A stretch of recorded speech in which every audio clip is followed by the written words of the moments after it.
Friends మన దగ్గర credit card ఉండి దాని లిమిట్ని మనం ప్రాపర్గా యూటిలైజ్ చేయలేదనుకోండి, ఇక మన దగ్గర క్రెడిట్ కార్డు ఉండే లాభం లేదని చెప్పేసి నాకు అనిపిస్తూ ఉంటుంది. చాలామంది దగ్గర క్రెడిట్ కార్డ్స్ అయితే ఉంటాయి, కాకపోతే దాంట్లో ఉండే డబ్బులను ఎట్లా యూజ్ చేయాలి అనేది తెలియదుగా. సో వాళ్ళ కోసమే ఈ వీడియో అని చెప్పేసుకోవచ్చు. జనరల్గా మనం క్రెడిట్ కార్డ్ని యూజ్ చేసి ఆన్లైన్లో షాపింగ్ చేస్తూ ఉంటాం, లేకపోతే ఏదైనా డిస్కౌంట్స్ వస్తూ ఉంటే దానికోసం యూజ్ చేస్తూ ఉంటాం, ఈఎంఐస్ కోసం యూజ్ చేస్తూ ఉంటాం కదా. కాకపోతే అలా కాకుండా మనం వీటిని రెంట్లు కట్టుకోవడానికి, ఎడ్యుకేషన్ ఫీజులు కట్టుకోవడానికి, ప్లస్ బ్యాంక్కి మనీని ట్రాన్స్ఫర్ చేసుకోవడానికి కూడా యూజ్ చేయవచ్చు. అది కూడా తక్కువ ఫీజు పడే విధంగా అయితే చేసుకోవచ్చు. అయితే ఇక్కడ మనం క్రెడిట్ కార్డు నుంచి డబ్బులను బ్యాంక్కి ట్రాన్స్ఫర్ చేయడానికి చాలా రకాల ప్లాట్ఫామ్సే ఉంటాయి. కాకపోతే ఫీజెస్ అనేవి, అంటే వాళ్ళు ఛార్జ్ చేసే ఫీజు అనేది డిఫరెంట్గా ఉంటుంది. అయితే ఈ వీడియోలో నేను చెప్పబోయే యాప్ని యూజ్ చేసినట్టయితే మనకు తక్కువ ఫీ అనేది పడుద్ది, ప్లస్ మనకు పడ్డ ఫీ ఏదైతే ఉంటుందో దాన్ని మనం క్యాష్ బ్యాక్ రూపంలో తిరిగి పొందొచ్చు. ఆల్రెడీ యాప్ గురించి ఇంతకుముందు కూడా నేను చెప్పాను, అదే housing.com సంబంధించిన యాప్. సో మరి లింక్ అనేది నేను కింద డిస్క్రిప్షన్లో ప్రొవైడ్ చేస్తాను. వీళ్ళ యాప్ని ఓపెన్ చేసినట్టయితే ఇంటర్ఫేస్ అనేది చాలా ఈజీగా ఉంటుంది. ఇక్కడ మనకి చూడండి పే అండ్ క్రెడిట్ అని చెప్పేసి ఆప్షన్ చూసారా, దానిలోకి మీరు వెళ్ళినట్టయితే ఇక్కడ మన హౌస్ రెంట్ కట్టుకోవడానికి,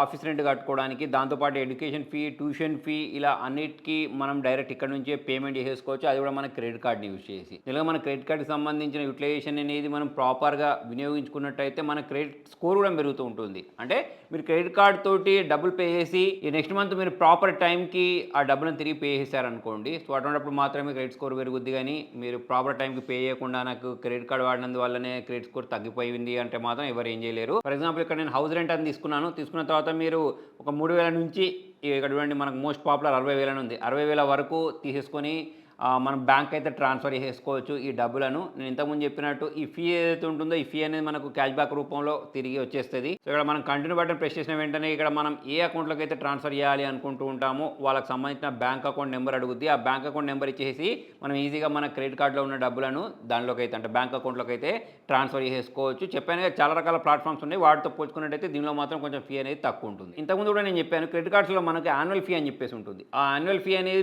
వేవ్ ఆఫ్ అయిపోవాలి అని అంటే మనం ఎక్కువ క్రెడిట్ కార్డు చేసి రెంట్ లాంటివి పే చేసామనుకో. రెంటే ఎందుకంటే దాని పేమెంట్ ఎక్కువ ఉంటుంది, ప్లస్ మనం రెగ్యులర్గా నెలకు 10,000, 6,000 ఇలా పే చేస్తూ ఉంటే అంటే మన ఇయర్లీ క్రెడిట్ కార్డుకి సంబంధించిన వేవ్ ఆఫ్ ఏదైతే ఉంటుందో దాన్ని ఈజీగా అచీవ్ చేసేయచ్చు అన్నట్టు. ఎలాగో మనం రెంట్ కడుతూనే ఉంటాం, సో ఆ కట్టేది దీంతో కట్టేస్తే బెస్ట్ అని చెప్పేసి నాకు అనిపిస్తుంది. దాని తర్వాత ఇక్కడ మనకు ఎడ్యుకేషన్ ఫీ అయినా కానివ్వండి, ఆఫీస్ రెంట్లు అయినా కానివ్వండి, వీటన్నిటిని కూడా మనం దీన్ని యూజ్ చేసి పే చేయవచ్చు. దీంతోపాటు నేను ఇక్కడ ఒక కూపన్ కోడ్ని డిస్ప్లే చేస్తాను, దీన్ని కూడా మీరు యూజ్ చేయండి. దీన్ని యూజ్ చేస్తే మీకు ఇంతకుముందు చెప్పినట్టు ఇంకొక 0.5% ఆర్ 8% క్యాష్ బ్యాక్ అనేది క్యాష్ బ్యాక్ రూపంలో వచ్చేస్తుంది మనీ అనేది. దీంతోపాటు అన్ని రకాల కార్డ్స్ అనేవి యాక్సెప్ట్ అవుతాయి, వీసా అనే కాకుండా రూపే అని చెప్పేసి ఇంకా ఏం కార్డ్స్ ఉన్నా సరే ఇందులో వీళ్ళు యాక్సెప్ట్ చేస్తారు. సో ఫ్రెండ్స్ మొత్తానికి ఇది వాళ్ళ వీడియోలో. మరి మీరు ఎప్పుడైనా housing.com యాప్ని యూజ్ చేస్తారా లేదా కింద కామెంట్ రాయండి. వీడియో నచ్చినట్లయితే లైక్ చేయండి, షేర్ చేయండి. Thank you.